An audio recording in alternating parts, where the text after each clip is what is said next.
Today is a morning of firsts for Aero Architectural, in that we have three prominent practitioners, each providing a mini essay on their respective roles in the creation of a home, albeit a luxurious one. To do this properly, I must thank our first speaker this morning, Marc Appleton, who orchestrated this morning's panel, and he suggested the use of the best and funniest home movie about building a dream house to make the appropriate introductions for each of our three panelists this morning. In a moment, Marc, of course, will address the aspect of how to choose an architect. Marc Appleton is the principal of Appleton and Associates, with offices in Los Angeles and Santa Barbara, and is regarded as one of the finest practicing architects today. He's Harvard and Yale educated, and his work has appeared in probably every single design and style magazine in existence, including multiple occasions as a top 100 Architectural Digest magazine architect. He's also the reason that the Institute of Classical Architecture and Art, ICAA for short, has a presence on the West Coast, and within 9 years has become the largest chapter in the country. Afterwards, he will be signing books. He's authored several terrific books, and so those are available after the program.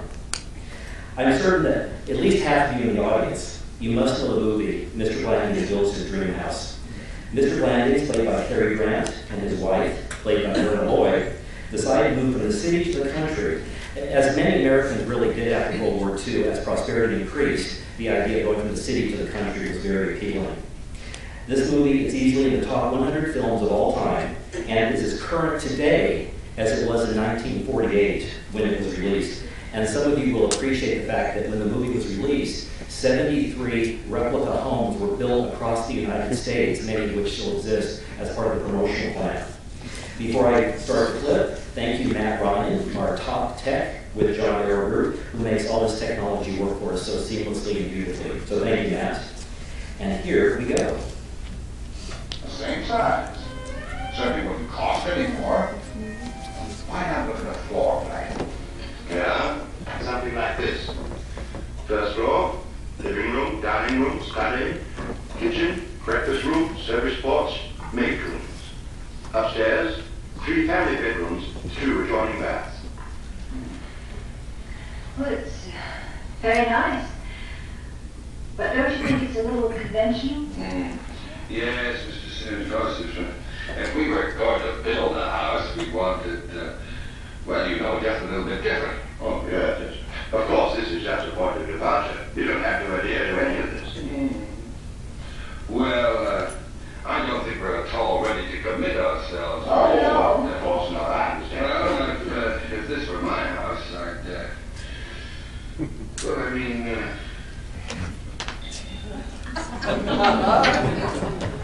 not here, for instance.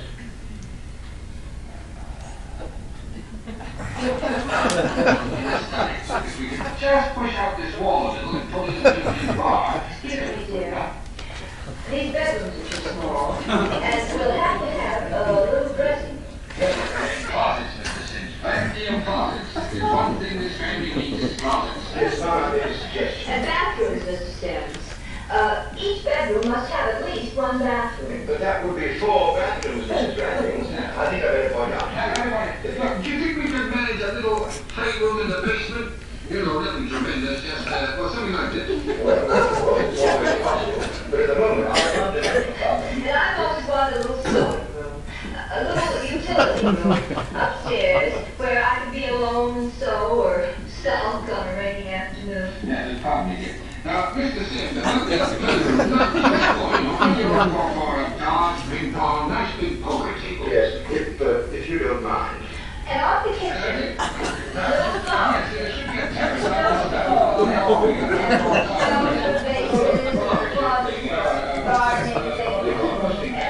Rotisserie thing. Oh.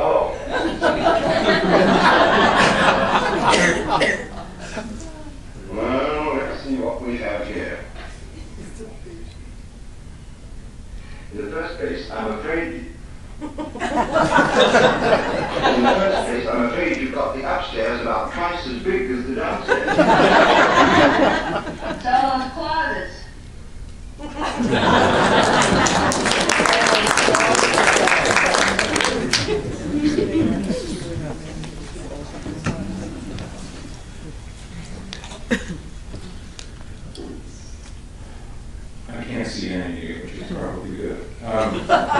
You've just been looking at this wonderful clip from, as Brett said, Mr. Blanding's Dream House. And I would venture to say that the film is probably as appropriate today as it was in its time in 1948. I think it's still a valuable primer for anybody contemplating the dream house that they're contemplating. And I often myself hand this movie out to prospective clients, even if they don't hire us after viewing it. I feel at least I've given them a fair warning. So today I'm going to talk about selecting an architect for your dream house. Today's talk is not about me or my architecture, so I didn't plan on bringing slides, but Brett says you all love visuals, and you might want to see pictures of our work. So during my talk, slides will be rolling in the background, sort of like visual music or wallpaper, I think he said. Hopefully, for those of you that are bored with what I'm saying, to be able to stay in addition to Mr. Blanding's Bill's Dream House, there's a movie called The Money Pit, which some of you might remember as being more recent, with Tom Hanks and Shelley Long. It's a slightly more vicious version of the theme, but both of these are entertaining renditions, I think, of what can go right and wrong, and how hopelessly optimistic owners can be in the early stages of the process. There's also a wonderful book called The Honeywood File, which I discovered years ago. It's an English novel that was written about 100 years ago, and although it's about an English manor house in the country for Lord and Lady so-and-so, it's still relevant as well. Let me see if I can start the wallpaper. It's working. Most of us, at some point, have lived in houses that we rented, purchased, inherited, or were designed for somebody else. Sometimes I think they suit us just fine, but many people dream at some point of having a custom residence designed specifically for them. You might be one of these victims, whether it's a fixer-upper or a new house from scratch on vacant land. Perhaps you finally decided you have the means to achieve your dream house.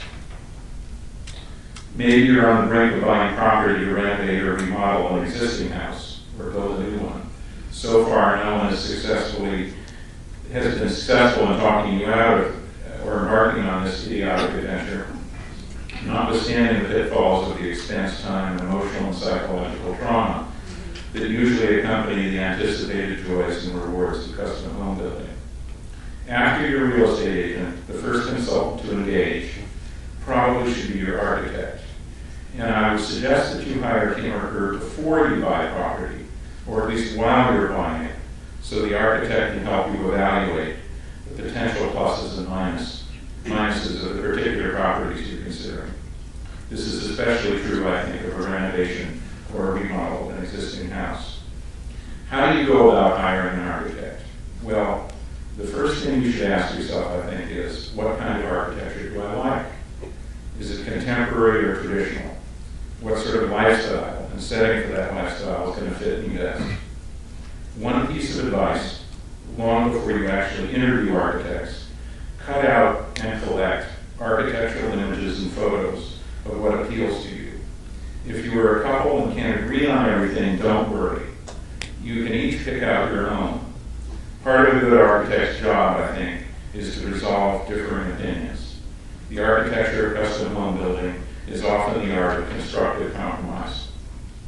A word of advice, however, for couples: if your basic relationship is shaky, don't test it.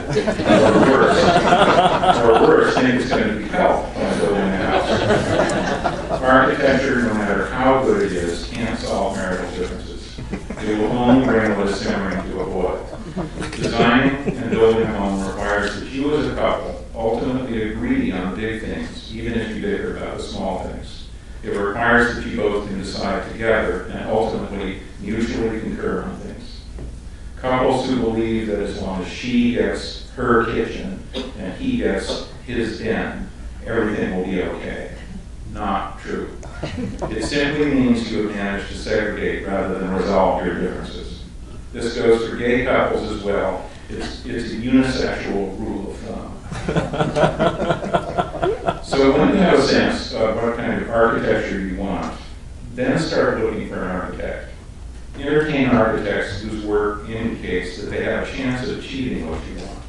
It usually doesn't mean you're going to see exactly what the house that you want in your portfolio, but make sure you see in their work the potential to be your house.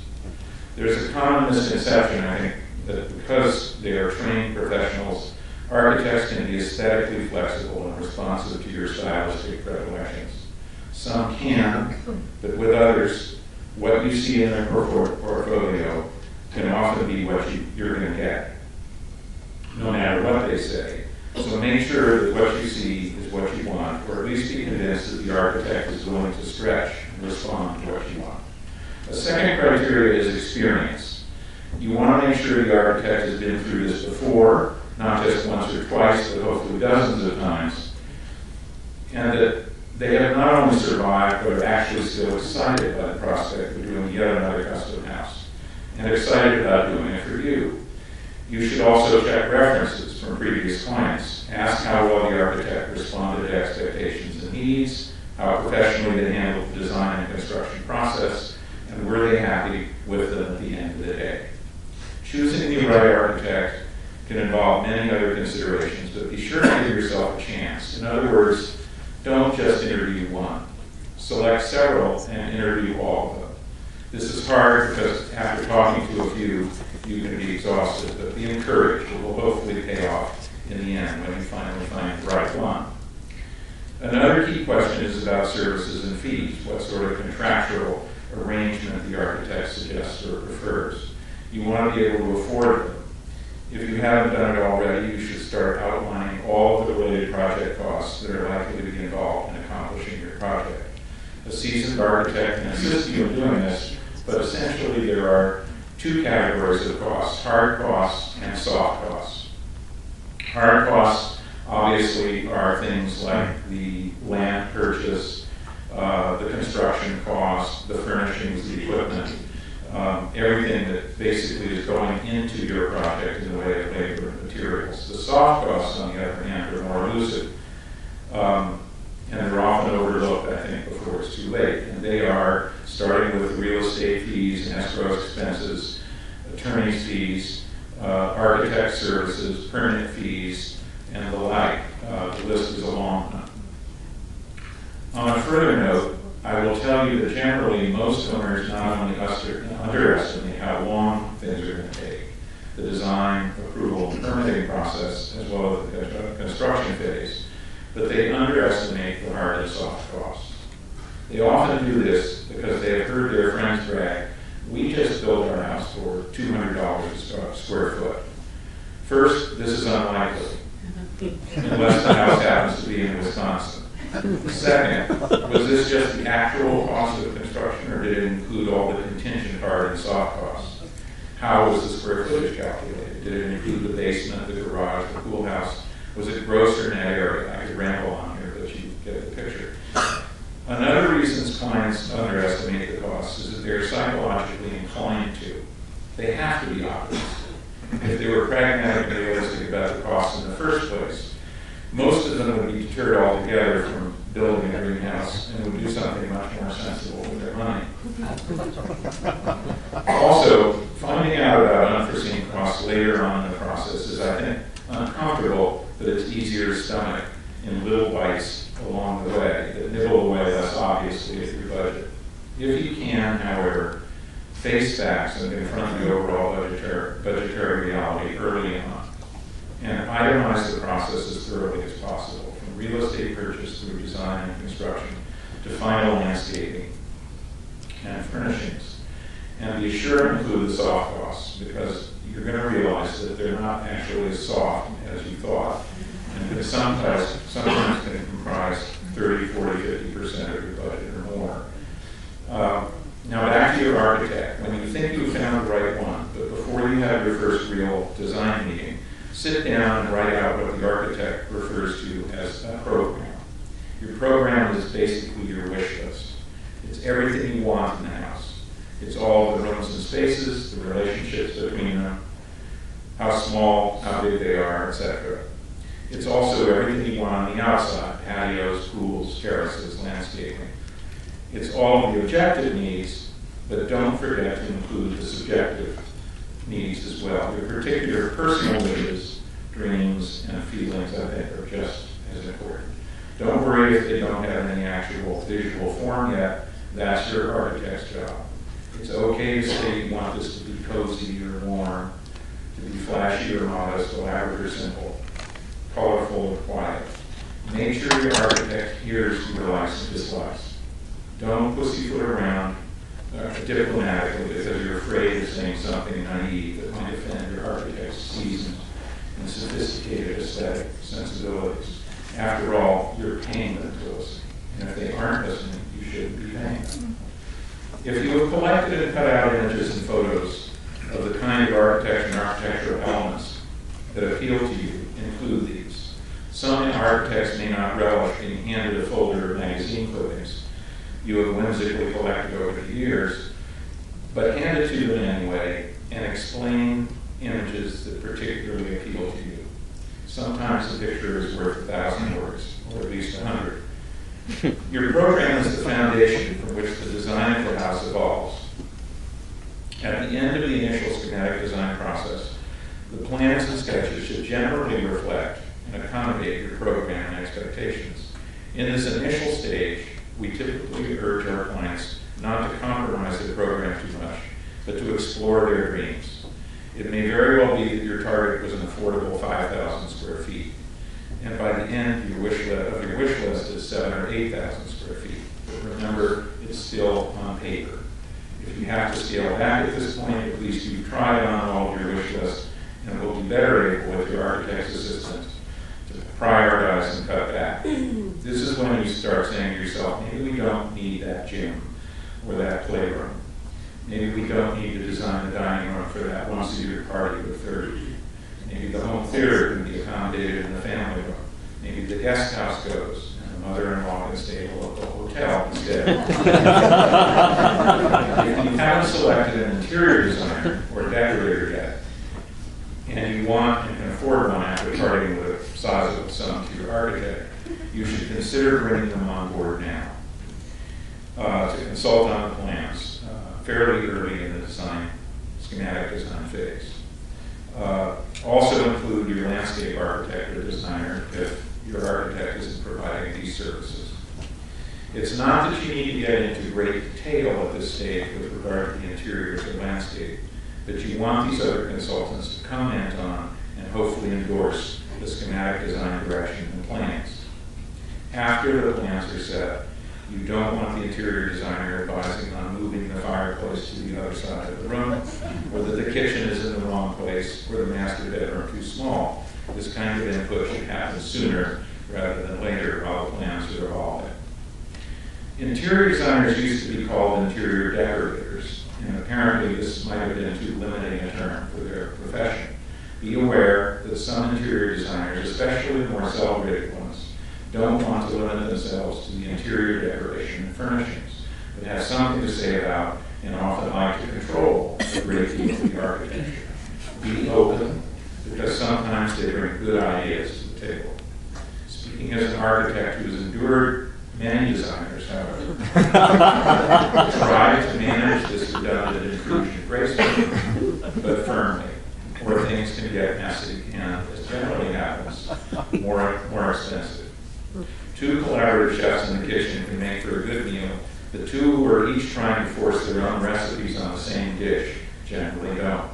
In the end, remember it's your house, not your architect's and not your designers.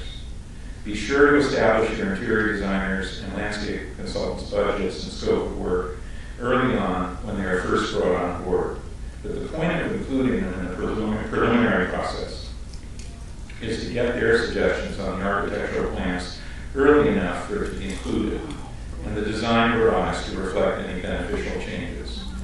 When good ideas enter too late in the process, it can be awkward and costly.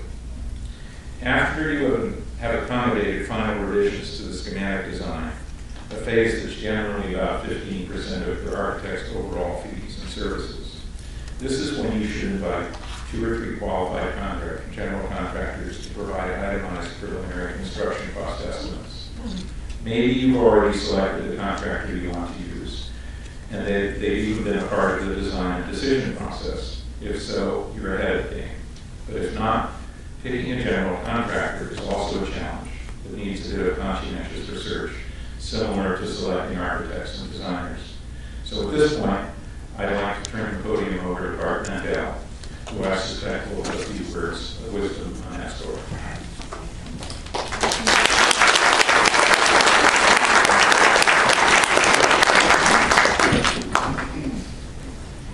Mark's images wrap up here.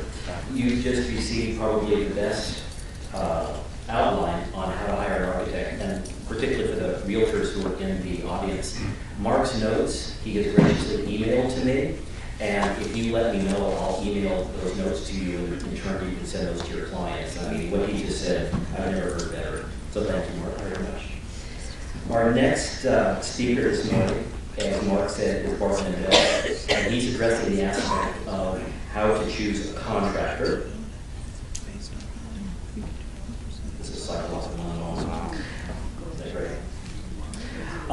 For Bart, nothing replaces the objectivity of an independent construction manager who views the entire project from a clear, unbiased perspective.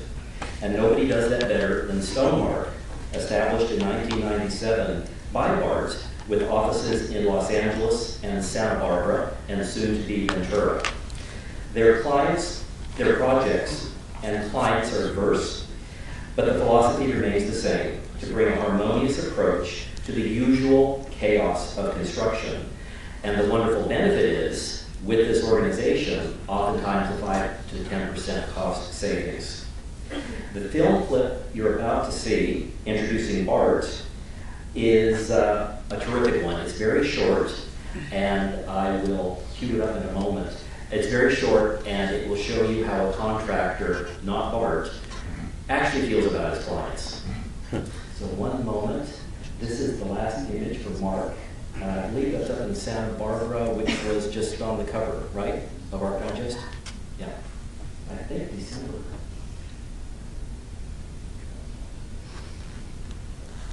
We're queued up to the degree of 20 seconds. So we're going to be introducing Bart Mendel. Here's the clip from the 1948 Mr. Blandings Builds His Dream House. It's very short, so look, focus and you'll see.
Good morning, everyone.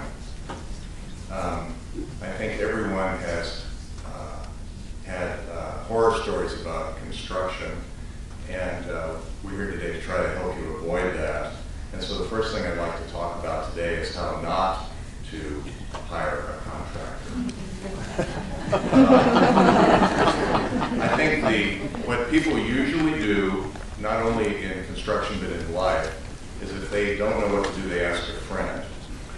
And while your friend may be good-hearted and give you their best advice, their experience is rather limited. Another way people select contractors is through advertisements or pictures in glossy magazines. Of course, you might want to hire them because they're charming, or they tell you what you want to hear. I would like to hazard a story here about what what I'd like to propose is the best horror story of what could happen in construction. I was called by a client who had already started construction. The house was partially framed. And they called me and said, I think I have a problem. Can you come out and take a look? So I met them on site, and the contractor had, as I said, had done the framing, and the owner said, I think he's way ahead of me in terms of money. And I looked around and said, absolutely, you're right, and let's see what we can do about that. So as we were planning our strategy for the next couple of days, my client received on his front doorstep, in the middle of the night, what we termed an anonymous packet of paperwork about 1 inch thick that described in great and lurid detail all of this contractor's crimes against humanity. Apparently there was a posse of his former victims that would drive around the area trying to locate who his next victim was going to be. So in this packet were, of course, all of the legal documents about the construction defect lawsuits that he had been involved in and judgments against him. There was restraining orders against him for his former clients. And my favorite was a sworn, not deposition, but a sworn document from a former client explaining how she watched as the contractor drove his pickup truck up to her electrical service, wrapped a chain around it, and yanked it out of the ground. So don't let that happen to you. So contractors come in many shapes and sizes.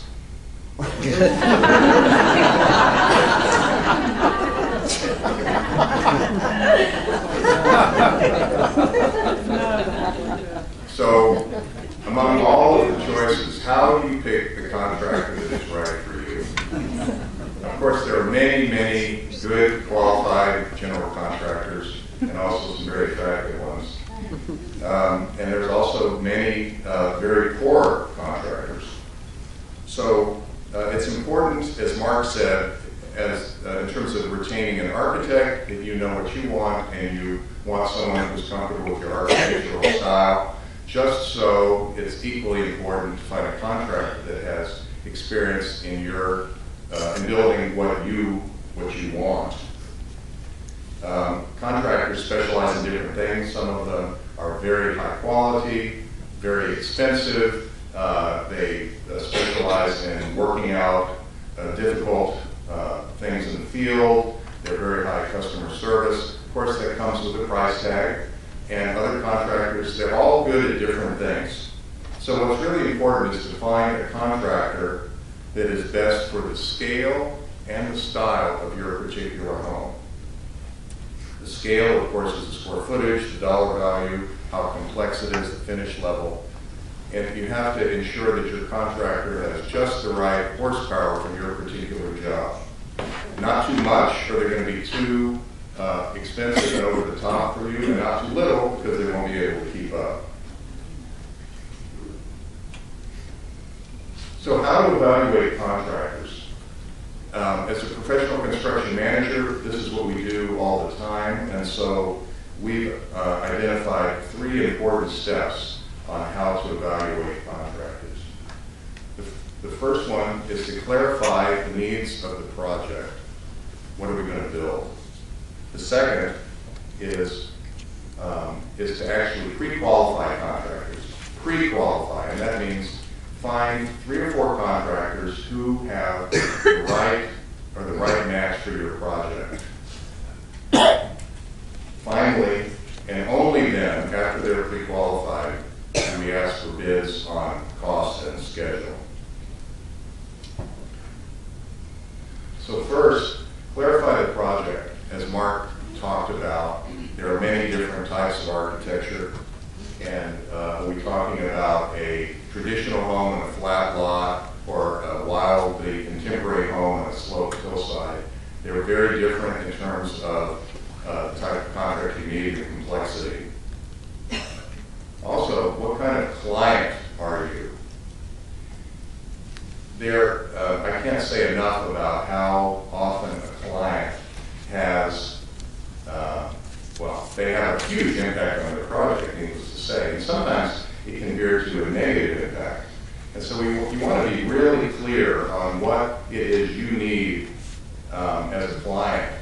Are you unemployed and this is going to be your job every day, or are you going to micromanage the team and the contractor? Or do you travel a lot and you're never around and you can't make decisions because you're not available, or somewhere in between?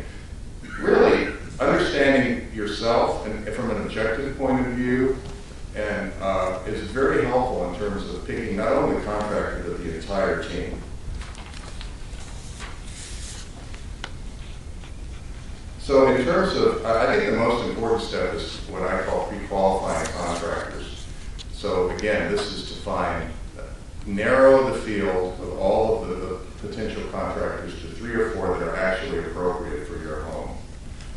And we talk about 2 different aspects. We want our contractors to be qualified, and we want them to be experienced. So qualifications include all the things like, what is their background? How many years have they been in business? What's their annual sales volume? Who are their key personnel, particularly their management personnel who could be assigned to your project? What is their level of experience? What's their education? The principals of the company are very important. Are they actually construction professionals, or are they marketing people? Are you going to see the principal once a day or once a week on the project, or once you sign the contract will they disappear? Also, we like to ask about a contractor's litigation history. It's very interesting what you find when you ask that question.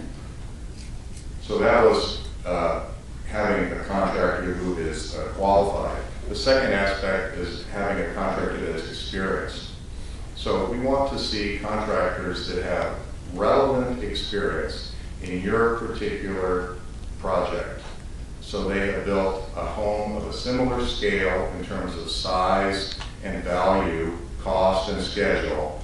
They've built many of those. So you don't want a contractor who has only built a $3 million home and this is his first gig building a $10 million home. As Mark indicated also, it's important to have a contractor that specializes, or at least is very familiar with your architectural style. Contemporary homes are much less forgiving and need a lot more attention to detail in order to be successful. We also recommend checking professional references. It's my theory that if a contractor gives a client as a reference, that they're in love with each other. And it's probably, you know that before you even make the phone call.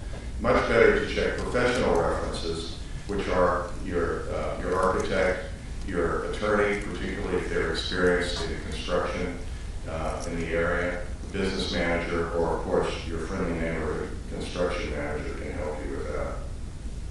So now you've narrowed the field down to 3 or 4 contractors who are all qualified to do your project. So theoretically, if any one of them was the lowest price and the best schedule, any one of them would be qualified.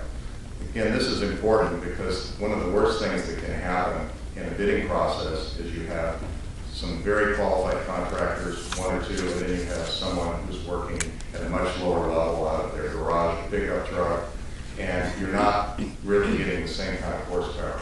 So it's very difficult at that point to convince an owner not to take the lowest bid.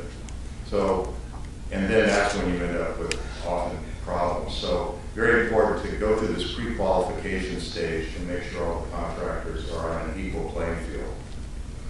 Then and only then do we bid the project out. So bidding involves not only cost, but schedule and a number of other factors. Other factors include their availability to start work, who will be their actual management personnel who are going to manage this project, and exactly what are they going to agree to in terms of their contract. Is this a open-ended time and materials project that has no limit on schedule or cost, or are they actually going to be able to put some controls in place to give you some assurance that they're going to finish the project on time? By the way, this and some of the two preceding slides were photos of a project we did with Marc Appleton. I think it looks really nice even at the framing stage. Yeah. So, in summary, remember these 3 steps. First, clarify the project and the client. What is the project? Who are we and what do we want? The second step is pre-qualifying suitable contractors to find out who we should be talking to with an effort to find 3 or 4 people, companies that are appropriate for the project. Then and only then, go ahead and do your bidding on price and schedule. So don't skip a step and don't do these out of order. And actually, for any large project, it's really important to get your professionals involved from the very beginning. Ask your architect, or certainly you can ask a construction manager to help guide you through this process and make sure you have the right project team for your home. Thank you very much.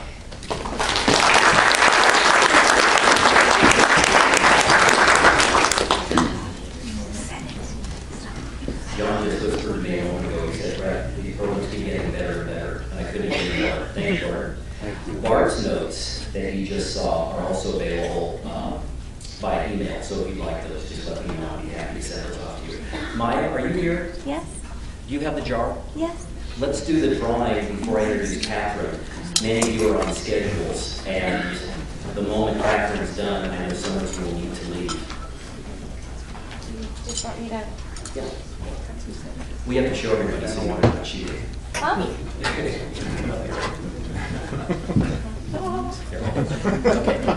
What's everybody getting? The 2 books are being? 2 books, I think perhaps of the winner's choice. Or Yeah. like one book.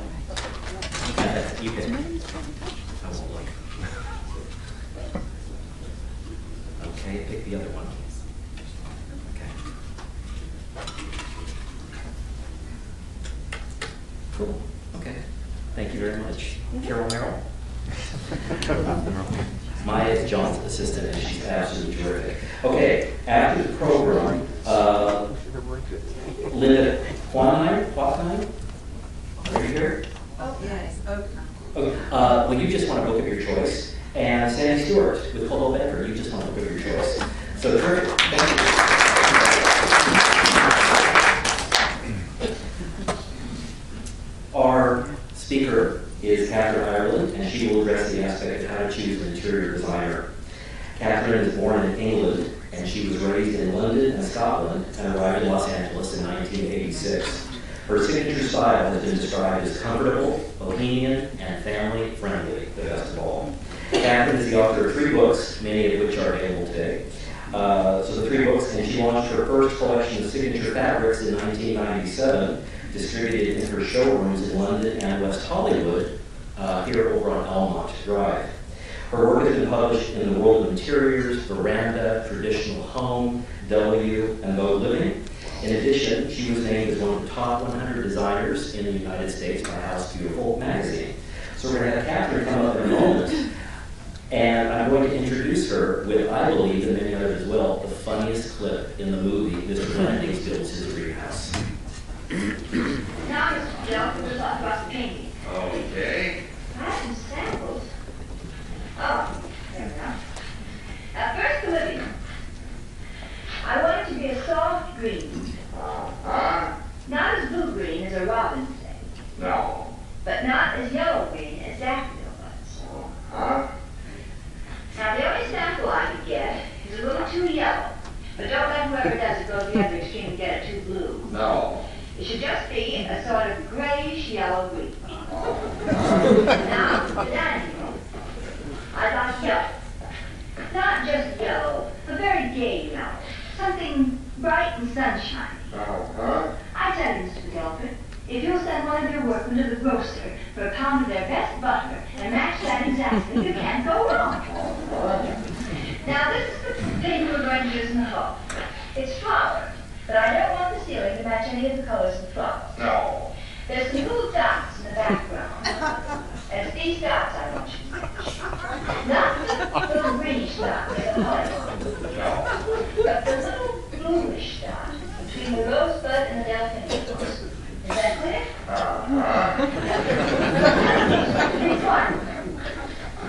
Not a cold antiseptic hospital one. No. A little warmer, but still not to suggest any other color but white. Now, the powder room is in here. I want you to match this thread, and don't lose it. It's the only spool I have, and I had an awful time finding it. As you can see, it's practically an apple red, somewhere between a healthy wine salad and an unripened jam. Excuse me. You got that sign? Red, green, blue, yellow, white.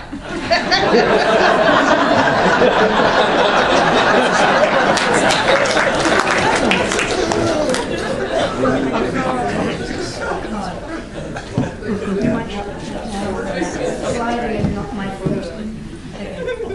William, can we have them maybe on a 10-second loop? I don't think I've got much to say. I think Mark and Brett have said it all. But let's first of all talk about that one. I mean, we know that's heading for disaster, and I don't know if anyone's ever had a client like that I have. It's not going to end up well. But I suppose one of the few things I think is really, really important is that the architect, the contractor, and the designer have actually got to be in love with each other. Because unless you have that amazing dynamic relationship between not just two of them, but all three, you're not going to, I think in my opinion, get the great house. I work with Mark on many projects, and it's like having an affair with him all over again. Brett, I can't say that to you yet. I hope our affair will begin soon. I've had great projects, and I've also had disasters, and one of them I just came off. It was in the mountains, and it was for a woman who, unfortunately, her contractor died halfway through the job, and ended up being given an associate contractor. Anyway, their chemistry did not work. I ended up coming in and really having to fix a 14,000 square foot house. I mean, it was really, really, really bad. And I think if her husband hadn't got sick, she would, I mean, I kept on saying, you should sue everyone involved, but she just didn't want to go there. It was a really bad situation. But I do think that when you are looking for an interior designer, as Mark said, you should do that very, very early on. And I think, especially if you're dealing with women, I mean, I think that chemistry, if the wife is going to be running the project, or whether the man's going to be running the project, you've got to really figure out that this person, whoever it may be, is going to get on with both of you. I mean, you don't want her to get, if it's a woman, you don't want her to get on so well with your husband that in fact she ends up nicking him from you. But you really want to know that she's got a head for figures and is going to bring it in on time and on budget. I mean, yes, let the architect and the contractor fuck up. I mean, you want to come away being the one that, everything's great. I've never had a Mark. I think it's really, really important. I came out of film, so I do budgets like I do for a film project. I'm really upfront. I show all the costs, all the markup. I get all the paperwork is done. I mean, you have that, obviously, the initial meeting, or 3 or 4 meetings, but then after that, it's like, we've got to get this sorted. And I think it's really, really, really important to spend a long time on the contract and making sure that you've really crossed all your T's and dotted all your I's, because that's when people fall out.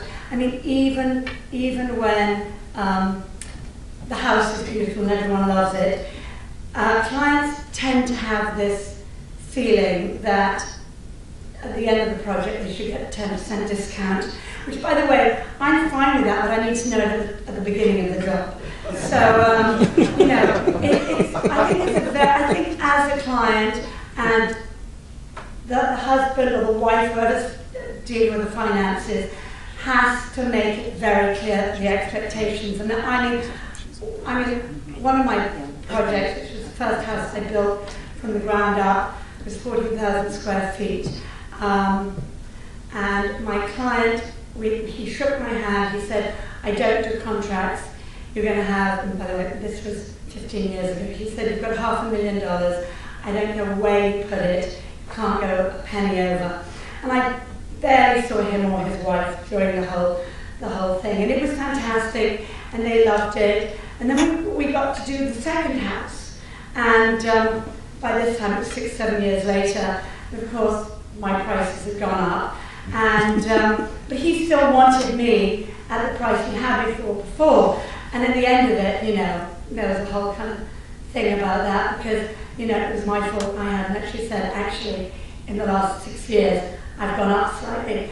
So I think it's really, really important. I cannot stress, you know, the horror stories I hear about the money side. And listen, it's one thing to be able to do great rooms for people and to know what colours to put where. But when you're in this business, I think, you know, having great bookkeeping is just as valuable as having good colour schemes.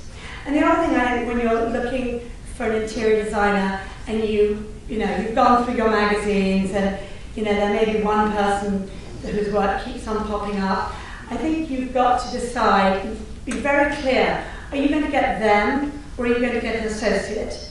How much of their time are they going to spend with you?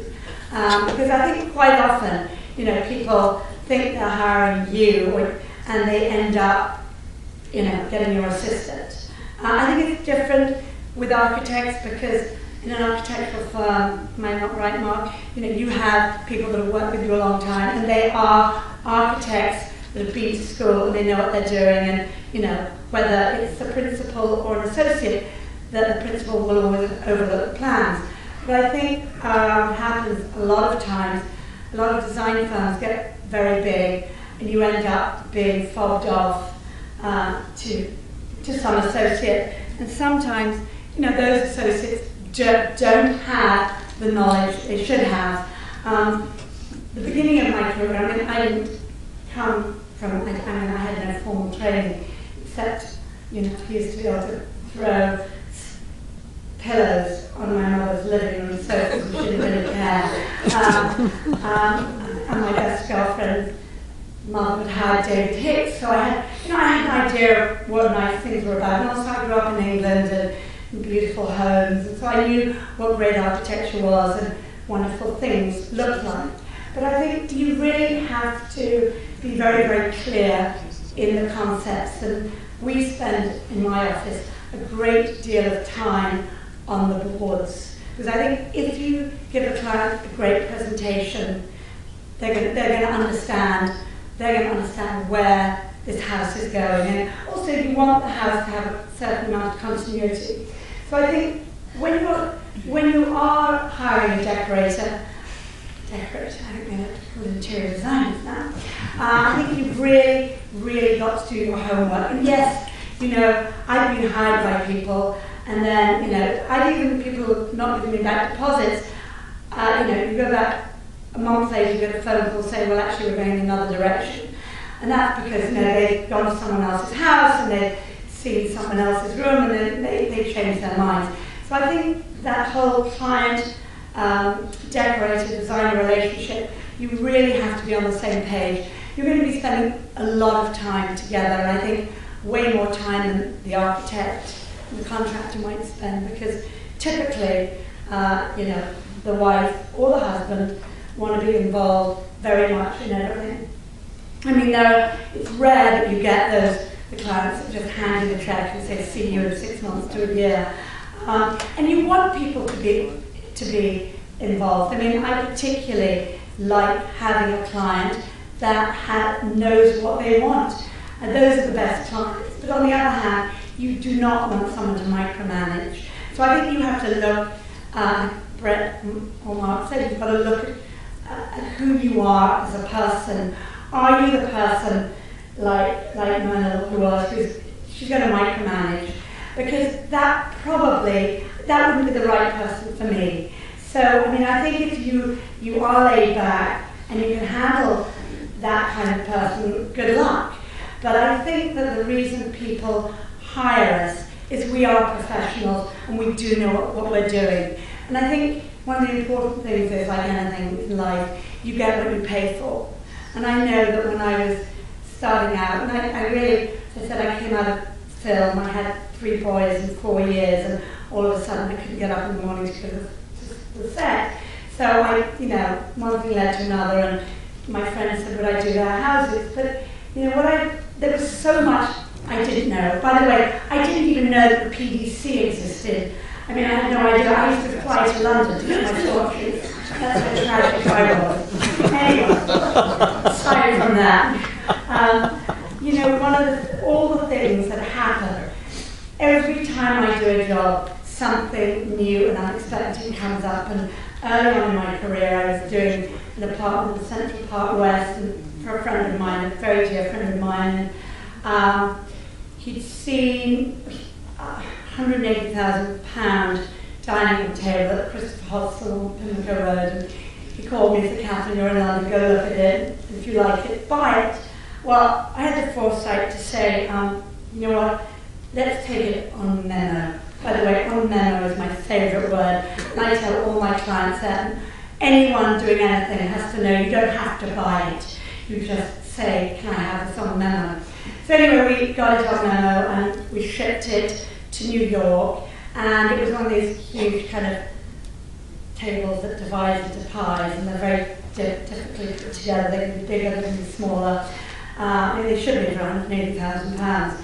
Anyway, it arrived, and we could get it up to the 10th floor. Well, there was no way we couldn't get it up on the top of we took it apart, we couldn't get it on top of the elevator, we couldn't get it on top, around the stairs. I ended up having to crane it in, and I had to pick up that bill. The business manager was such a tough old broad. She said, this is something you should have thought about. And it's true. I should have thought about it. I was inexperienced. So I did pick up the bill. And one of the things I think it's very important is when you're hiring or looking for a designer, look at them as your insurance policy. I hear so many people who say, we ordered this table and it came in the wrong colour. You'll be going around the house. I go, what do you mean? And you've still got it. Well, yeah, we bought it, we signed off on it. And I said, well, no, that's not right. People get bills, dimensions. It means nothing. Your interior designer is there to be your insurance policy and to really, really oversee and help you through this. I mean, you should not ever have to buy something that you don't like. I mean, one thing, if it just, you don't like it, and then it's your fault because you've insisted on buying it. But, I mean, I think if the designer is in charge, then it is their responsibility to make it work. And I just think at the end of the day, making it work, by the way, my new fabric collection, available at the end of the month. Anyway, I just think that knowing whoever you're going to hire, you've got to really, really consider that. And yes, call people. I always say that when people give you a client list, they're going to give you, I think Mark said it, they're going to give you the people that obviously love them. Find out people that don't like them. Find out what were the stories and what went wrong. So at least you can, you've got that knowledge. And if you really like the person, you can say, by the way, what happened on this job. So at least the designer has an opportunity to say, well, I was working with this effing bitch. And,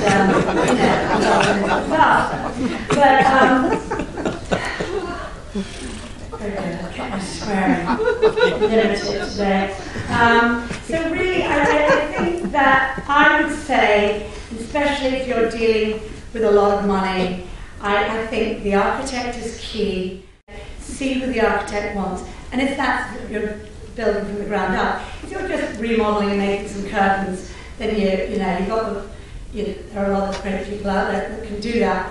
But I really think the architect, it starts with him and who the architect has worked with and who the architect gets on with. And of course, the contractor plays a very big part too, because there are three people, and that we're all, I think, is equally as important when it comes to the day-to-day running of a job. I mean, the contractor has a huge amount on his plate, and I know it was a very apt piece of film there, that they don't have time to schmooze with the client when they've got dangerous equipment on site, and I think that the client has to be kept in tow and told sort of when they cannot appear on the scene, because it's one of those things.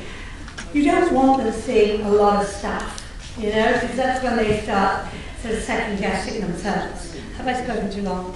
Good. Almost spoken too long. Right. Give them your best expletive. Right. Well, there we go. I have spoken too much. Thank you all.